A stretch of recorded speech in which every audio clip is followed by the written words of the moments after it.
Good morning, Wrestling Inc. Get up, get going. Happy Friday. It is me, your managing editor for WrestlingInc.com, Nick Hausman, joined here as I am every Friday to talk some professional wrestling. It's our good friend, Christy Olson. Christy, welcome back to the Wrestling Inc. Daily. Hello, Nick. Thank you so much. I am so excited to talk SummerSlam. I'm excited for SummerSlam tomorrow. I am just like, I'm hyped. You're getting hyped, Christy, today. Morning. Yeah, hyped Christy in the house here today. And thank you all so much for tuning in.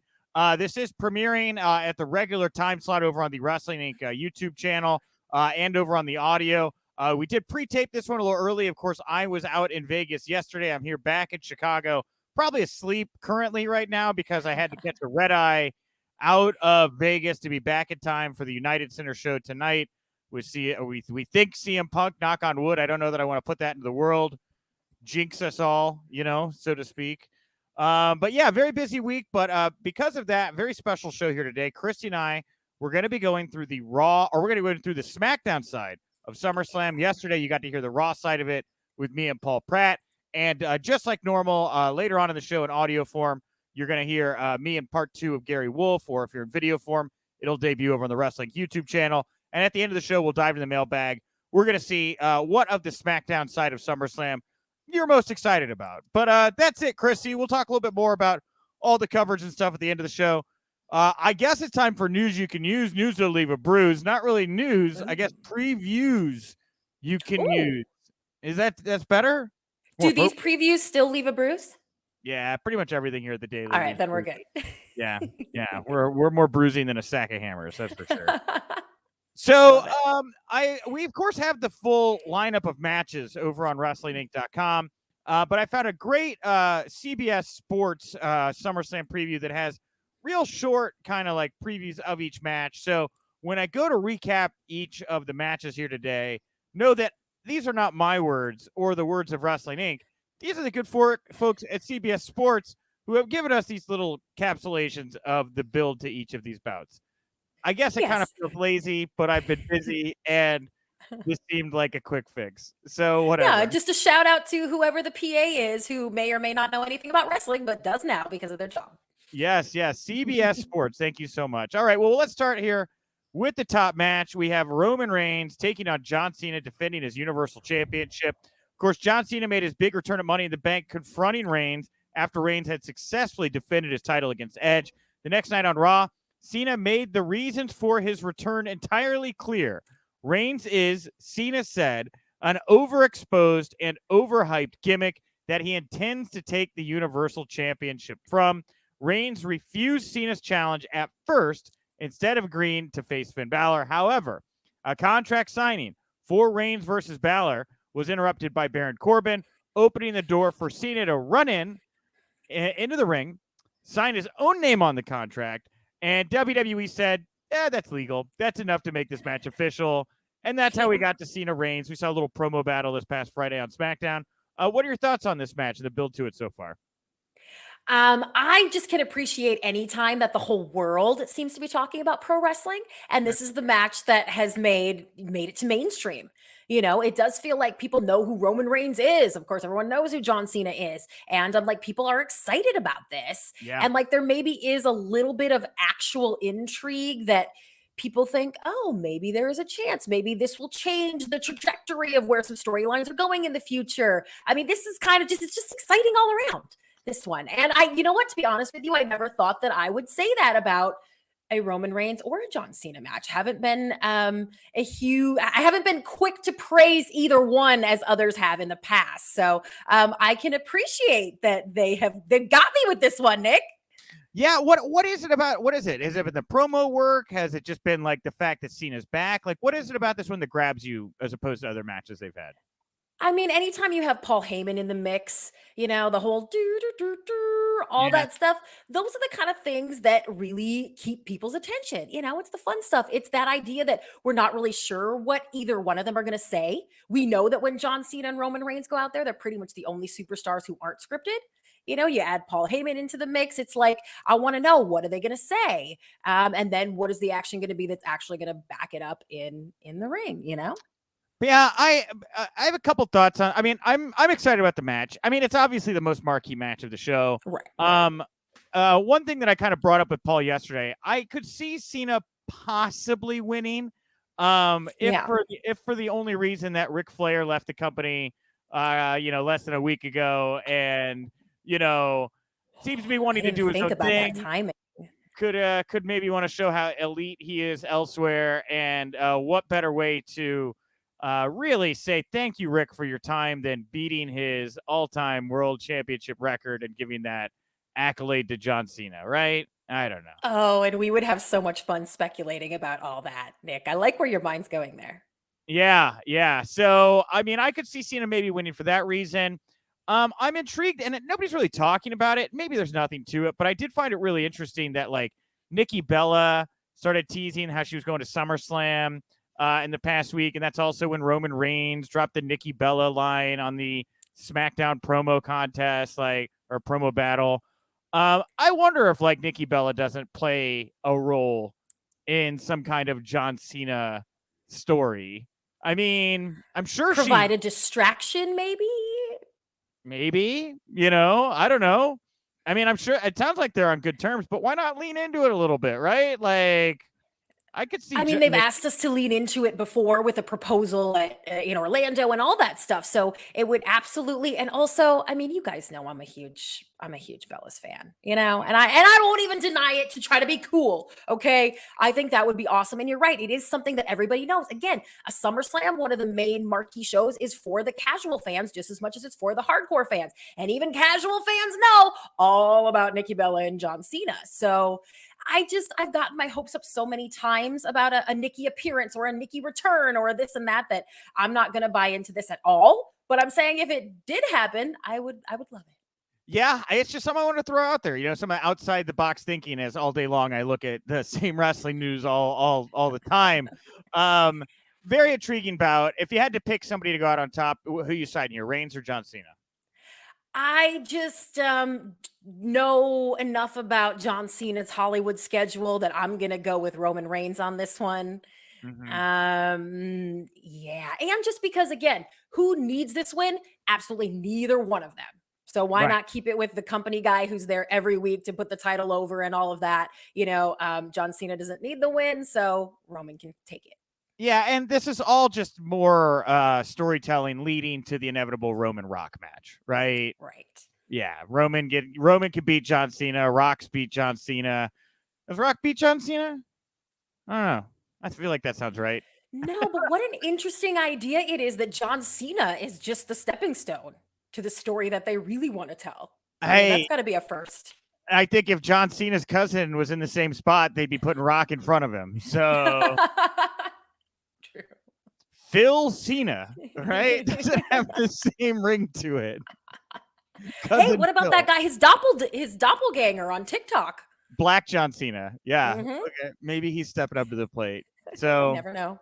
all right, shifting gears here a little bit. So a match that we thought maybe not be happening, but PWInsider.com here saying today, unless something changes, this match is in fact on the books. It's going to be Bianca Belair versus Sasha Banks. Here's the quick rundown, and we can talk a little bit about the match and what you think may have happened here. So Sasha Banks made her return on SmackDown to save Belair from an attack by Carmella and Zelina Vega. Banks and Belair team to beat Carmella and Vega in a tag match later in the night, but followed up the victory by turning on Belair with a vicious attack. A week later, Belair made it official, saying if Banks wanted a chance to regain the title, she could get it at SummerSlam. And then, of course, this past Friday on SmackDown ended with Banks really Sasha really laying out Bianca Belair on top of that contract signing table. So before we maybe get to the match, you alluded to me before we started recording, you had like some idea maybe of what is going on with the smoke around this match, I guess, so to speak. Well, I mean, just like anybody else, I don't have any extra info, but I can only assume that one of the two of them was maybe exposed. Right. We all know what that means nowadays, exposed. Right. And so they had to be extra cautious. Having worked so physically directly with each other, they said, hey, take the weekend. We're not going to have you on live events. Go stay home, quarantine. Don't tell a damn soul what is going on. And, just take the weekend and hopefully you both will be good, which they Right. clearly are. Right. I mean, I think that's the safe assumption. Yeah, I think so too. I went out and got my home test kits here. Liz and I have like 8 of them. Okay. So, whenever we feel like maybe we've been exposed, we could take a little test now and find out. And yeah, I mean, if they're both healthy and good to go, it would be a huge loss to the SummerSlam card. I mean, there's not another female match on the SmackDown side, first of all. Over on Raw, you got a triple threat that really has got some weird momentum going into it. And then Alexa Agreed. versus Eva Marie. I mean, this is the marquee women's match for SummerSlam. It'd be a huge loss if it wasn't going to happen. Yeah, it would. And not only would they not have that match anymore, it's kind of like, as you say, there isn't anything that's set up to fill it. There isn't any B storyline with the women that it's like, oh, okay, well, this is hot too. Like, we have one more SmackDown to push this instead. I mean, it would have been really, really bad. Yeah, it would have been really bad. Luckily, doesn't seem to be the case. But now here we are. Sasha Banks, Bianca Bel Air. What do Yay. you think happens here, Christy? What do you want to see happen here at SummerSlam? Oh gosh. I just think it's going to be so good. And some with other superstars, I would worry. What are they given? What is the story they're given? What is the finish that they're given? And what are they going to do with it? In this case, it doesn't matter. Whatever the outcome is to be, we'll have a fantastic match. Sasha and Bianca will make it happen. And either way, this also sort of feels like whoever gets the win, it's not a knock on the other. Sasha could lose to Belair. She's the EST of WWE now. That's Right. okay. And if Bianca loses her title to someone who, had to have some help in beating her down just the week before, I think that wouldn't bookend their feud either. And this is one that's really hot. Maybe they want to keep it going. That Yeah. could happen as well. I think so. I think you could figure eight this thing, right? Like starts at Yeah. WrestleMania. I think Sasha winning at SummerSlam is not out of the question. Bianca's run has been really good, but I think her chasing that title, maybe the fans would be there even a little bit more for her right now. Sasha is really the only other really over talent they have over on SmackDown right now. I like the pairing of her with Carmella and Zelina Vega. You think that's a real Yeah. unit? They were working like a unit this past Friday on SmackDown. They really were, and, I mean, that at least gives Carmella and the other girl something to do, you know what I mean? I hate to say that, but, at least it's getting them some sort of highlight at this time when there are a lot of eyes on the product, and Yeah. also, yeah, that don't they just seem like, God, I hate the freaking phrase, "the mean girls," and how everyone's gonna be like, the mean girls," but, like, they seem like they could be a clique, a tight clique who, you would not want to get into a sparring match with either physically or verbally because they Yeah, will either way make you hurt. for sure. And like Sasha is the leader of a little stable of women, right? Would be really, I think, would be a lot of fun. We don't see women's stables that often. We had like Team Bad, remember? Oh, Team Bad versus Team Blonde on the pre-show at WrestleMania 32, was it? But like yes, but maybe like with Sasha is Famous the match. maybe Sasha is the leader of this group. Those women's tag titles are just adrift right now. And Right. like putting those things on a Carmella Zelina team, flanking Sasha with like Bianca struggling to deal against the odds. There's all this gold. Yes, I thank like that. yes. I like that position coming out of SummerSlam, unless they have a huge like if Becky came back to SmackDown to feud with Bianca Belair, okay, I guess. But like I don't know that there's any Ronda's not coming back. I don't know what the other Right. big name maybe Paige, right? Like I Mhm. don't know who else you Mhm. could have left to throw at Bianca Belair after this. No, but I mean that what you just set up with Sasha and then Delina and Carmella maybe having the tag championships, that would draw some attention for sure. And is robust with a lot of storylines they can do with that. I like that, Nick. Good writing. Good creative. Good. Well, another big match here, man. SmackDown. Raw's got to have a really workhorse side of it, but SmackDown's got the name power here. Edge versus Rollins. Rollins has attacked Edge on multiple occasions, including costing Edge the Universal title at Money in the Bank. After Rollins attacked again on SmackDown, Edge laid down the challenge, saying Rollins was trying to follow in his footsteps but couldn't fill them. Rollins tried to delay accepting the challenge, but finally agreed when Edge said that Rollins was just Edge light. That was a bridge too far, my friend. I haven't been. I mean, the build has been the build. Yep. Really, kind of nothing stands out for me. But this is going to be a very good match, and I think will probably be one of the ones that steals the weekend. Right. And they knew that that was going to be the case no matter what, that they didn't really have to beef it up with too much story here. And also, I mean, doesn't that just kind of seem like the story that there is? What else were they going to go with? Yeah. Edge light. I mean, you're But right. who do you, It's left me wanting more as far as buildup goes, but they'll deliver. so who do you put over here, Christy? I mean, Seth Rollins, right? Again, he's your guy that's going to be there every week. You would think, right, that they would put Rollins over, but like Edge is coming off a loss. They got a lot invested in Edge. I kind of feel like if I had to lean, I'd go Edge on this one. I feel like they're going to try to use this as a chance to reheat up Edge. Rollins is. But then but they've been doing that. They've been trying. Edge has been on the burner at high for ever since he's been back. And like, what are we doing with Seth Rollins? He is the Seth Rollins. We got to build him back to, main event mania in what is that? 6 to 9 months, less than that. I mean, where would Seth Rollins go from a loss here? A loss to Edge. He get crazier and more desperate. I mean, he's good at that, right? Like, he's good at losing, going insane, and then creating a grudge against whoever. It honestly feels a little soon for this feud to be done. Like SummerSlam's usually kind of an end of the road type thing, but we talked about Sasha and Bianca maybe doing more business, which I think is likely.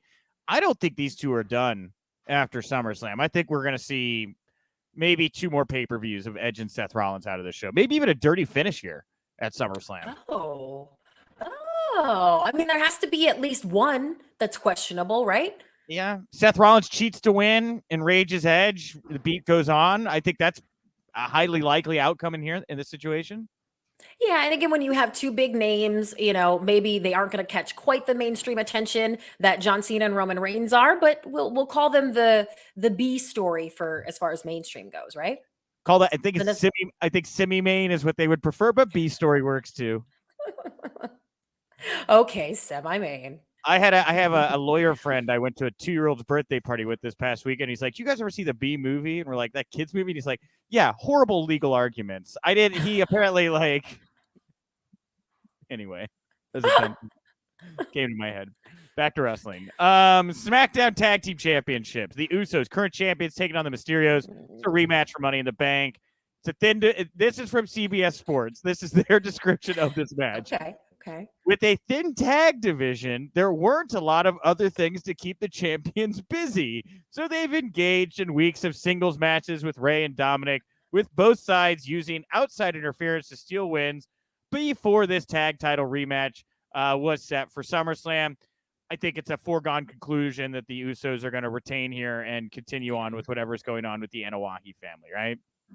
Yeah, for sure. When we're talking about who needs the titles, the Usos need the titles, especially if they're going to be backing up Roman Reigns. And here's what I hope happens, Christy. Usos win, go to the floor, Rey and Dominic in the ring. What happened? Rey's like, I feel so bad, Dad. Rey goes to leave. Dom pushes him through first into the second rope. Dom hits that 619, turns heel on his dad coming out of SummerSlam, almost like 18 years to the day after him and Eddie Guerrero fought for the custody of Dominic at SummerSlam, and sets up a Dominic heel turn going up against his babyface father. I've emotionally attached myself to this outcome. Well, and from the second that we saw the 2 of them, father and son, step into the ring together, that's ultimately where it's going to end up. And do you think that Dominic is ready to kind of to do that, to have that storyline, to have that feud with his dad, and then ultimately win and be on his own? Do you think he's ready?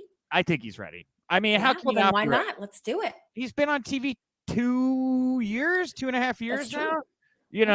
I mean, he's not bulked up, I think, to the degree that, for a guy his height, maybe should in the landscape, but that'll come. And if nothing else, it's been 2 years of babyface Dominic Mysterio. I think the fans would enjoy a heel Dominic run, and I think Rey would probably love to get to put his son over with like that. Maybe in his final feud, sets up the big father-son match, and then Ray takes the fall, and Dominic carries on the legacy, and Ray can go, sell beer or whatever, cerveza, whatever he wants to sell, Well, right. And it doesn't seem so final when we know that it's a real life father and son, because after they feud, they can still make up and he can maybe still accompany Dominic to the ring for big matches and stuff like that. Like there's so much story to tell there when you have that real life stuff to lean back on. That's what I love. Like with John and Nikki too. You got me all excited for it, Nick. Lastly here, well, I throw out these ideas. They never come to fruition, but they're really fun. I put a lot of thought into them. So I bring them to you. I hope that they make you happy, because they probably won't ever happen. But anyway, this last match here is not announced. It's a possible match. And that's Finn Balor versus Baron Corbin. Right. So Baron Corbin has been attacking Balor during his contract signing, attacked Balor during his contract signing, which cost Balor a chance to face Reigns for Universal title. It would only make sense that the next move is for the two men to wrestle at the pay-per-view, but also, and I don't know how old it seemed pretty recent, but Corbin stole the Money in the Bank briefcase from Big E. Right. They've been working house shows over the weekend. I could see a match on the show between Big E and Corbin. Even if Corbin lost, I think he'd still run away with the briefcase, but I think maybe Big E, but I don't know where that leaves Finn. I don't know. I lean Big E, Corbin, though. Maybe a triple threat. I don't know. Yeah, but you can't have a SummerSlam without a Finn Balor match, right? I mean, then they're just going to throw him on the pre-show with something that makes even less sense and has less build-up. I mean, that makes me concerned for Finn Balor. But you're right that it seems like they're pushing the Baron Big E thing more. And, I mean, you really, really, really can't have SummerSlam without a Big E match. Yeah, that's what I'm saying. It's like, I don't know what they do here. I really don't. So it'll be interesting to see. Bottom line here is Baron Corbin's got two dancing partners. Finn and Big E are looking for one right now. Right. Yeah, the Baron Corbin show has been going. Vince McMahon loves poverty so much, he thought, let's spread it out over SmackDown and Raw. I joke. I know that this is not a character that everybody loves. Some people think it is in poor taste. I think it's been a mix. I think that the viral stuff Baron's done has been hilarious. Yeah, I think it's wrestling-y. Like, yeah. What do we expect? I get, though, when he's doing his main roster promos, it's Vince McMahon writing jokes about the pores, and it's not that organic, how that can maybe come across a little worse than the viral stuff. But by and large, I really enjoy Baron Corbin. It's the best run he's had. I mean, it's the most interesting he's ever been in the company, right? Yeah, I agree. I do agree. Again, he's one who I haven't been quick to praise in the past, but I didn't fast forward through his segments on the last SmackDown. So that's saying something at least. And he's the one too who we always know he's going to get that push. He's going to get that, like you're saying, this match hasn't been booked, but we know he's going to get one, right? It's going to be one of the two of them. And either way, Baron Corbin's getting his ass kicked. Yes. You don't think so? Regardless of if it's Finn or Big E, you don't think Baron Corbin walking out a winner at SummerSlam? No. Nope. I hope he enjoys being down and out. I hope he's getting used to clipping coupons, because I think he's going to be doing it for a while. All right. Outside the box, Finn Balor versus Big E. Okay. Right. Baron is running around with the briefcase. Do they have this guy try to cash this thing in at SummerSlam? Does John Cena cap? What do they say? Possession is 9/10 of the law. They were really pushing. I mean, hell, John Cena just picked up that contract off the ground, and now he's in a title match at SummerSlam. Right. Does John Cena beat Roman Reigns, break Ric Flair's record? Out comes Baron Corbin, trashes John Cena, cashes this thing in. Big E runs out. No, this is my contract. Oh my God. Schmaz. Baron holds it for a second. Big E holds it for a second. John breaks the record, but he doesn't leave champion. And an enraged Roman Reigns comes out on SmackDown on the Friday after, looking to kill literally anybody that was involved in Baron Corbin's desperate shenanigans. That would check so many boxes. That would give John his headline-making, record-breaking win, but without having to have him be around every week, because we know he's busy shooting movies. Right. That would give Roman Reigns something to kind of take him down a peg, and that would make him, that intrigues me. It's like, okay, where's he going to go from here? Who's he going to blame? Is he still going to be this Roman Reigns that we've been seeing? Ooh, I like that, Nick. Yeah. All right. Hey, Christy, I want to thank you for joining me at the top of the show, talk all about the SmackDown side of SummerSlam. Thank you to Pitbull #1, Gary Wolf. Gary, at least the comment about how you thought Vince McMahon secretly owns AEW paid a lot of bills for the website.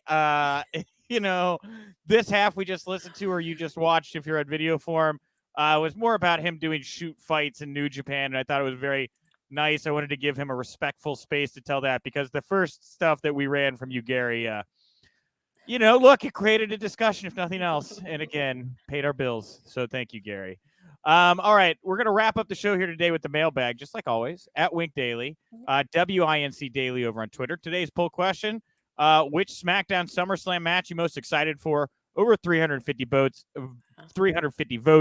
Reigns versus Cena, 59.5. Edge Rollins, 24.9. Bel Air versus Banks, 10.5. And only 5.1% from one of the other bouts that we talked about that's not listed here. For your money, what are you most excited about on the SmackDown side? I said Bel Air versus Banks, and I cannot believe that they only garnered 10% of this vote. It's a rematch. I like the idea of like Bel Air won at WrestleMania. Sasha wins at SummerSlam. Maybe they wait till the next big pay-per-view. Then they gotta have a rubber match? Yeah, I don't know. I voted Reigns Cena just because, like, how can you not? Yeah, how can you not? It's a big match. Well, yeah, and Edge versus Rollins at 25%. I'm really wondering what is it about that match that makes 1 out of 4 people go, that's the one that I'm gonna tune in for? Two goats, I guess. Two guys in their primes that are just like looking to put on a show. Doesn't need to be too. Sometimes it just doesn't need to be complicated. Well, it kind of makes me realize how we've got something for everyone here. You got your mainstream guys that everybody's talking about. You have your marquee women's match, and then what's just going to be really great wrestling. I'll say this: like over on the Raw side, we ran the same poll, and the top matches got very few votes. It was the other write-in that won. Everybody was like, RK Bro, Mahal McIntyre, like Priest Sheamus, like the mid card over on the Raw side of it. People were like, I don't care about this women's triple threat title match. I don't care about Goldberg Lashley. It's the undercard of the Raw side of SummerSlam that people seem more intrigued by. It's fascinating. Wow. And that says a lot about the performers. Yeah. It's total opposite on SmackDown. So priorities. All right, a couple write-ins here at 6rings9880. Still hoping Slapjack gets at least a pre-show match. Can't. He just might. Right. At J Normal, why am I more excited for an hour-long show on Friday night than one of the biggest pay-per-views of the year? However, Edge versus Rollins will probably steal the show. Yeah, we haven't really talked about how this show is going to be taking place 24 hours after CM Punk will likely make his AEW debut at Rampage. I wonder. I know we heard that report WWE is not going to look to counter, but they're going to want to have a press release or something going out, I feel like, on Saturday morning that's going to try to diffuse the news cycle going on with Punk and AEW, right? Yeah. So what is that? An announcement of a match addition to the show or somebody who's going to be appearing there? You're right. They have to grab those headlines back, and it has to be bigger than a CM Punk debut. Brock Lesnar's coming to SummerSlam tonight in Vegas. What's he doing there? That kind of vibe. Yeah. So we'll see. King Owen 94. I'm expecting at least 3 5-star matches. A bit of me wishes we had Edge versus Seth in a ladder match. It'll come. We got time. Yeah. I don't think these two are done. We got a write-in for RK Bro. I'm sorry, not SmackDown. More write-ins for Edge and Rollins from Tim Mullins, Earl Bennett, or Barnett. So Lashley Goldberg doesn't even make the survey. This is the SmackDown one. All right, come on now, people. And then, of course, Crikey's Angel saying CM Punk. But that's it. That's the casual fans who are engrossed now just because it's SummerSlam. They don't even know who's necessarily on Raw and SmackDown, but they know Goldberg. They know Roman Reigns. Well, Christy, again, this was a wonderful preview prediction show. I want to thank everybody who tuned into this in video form. And in audio form as well. You guys are great. Leave us a comment on the iTunes page if you like it. We should have coverage up now of the WWE tryouts from yesterday in Vegas that I attended. So go enjoy that. I'm sure it was a meaningful experience that has changed my life forever.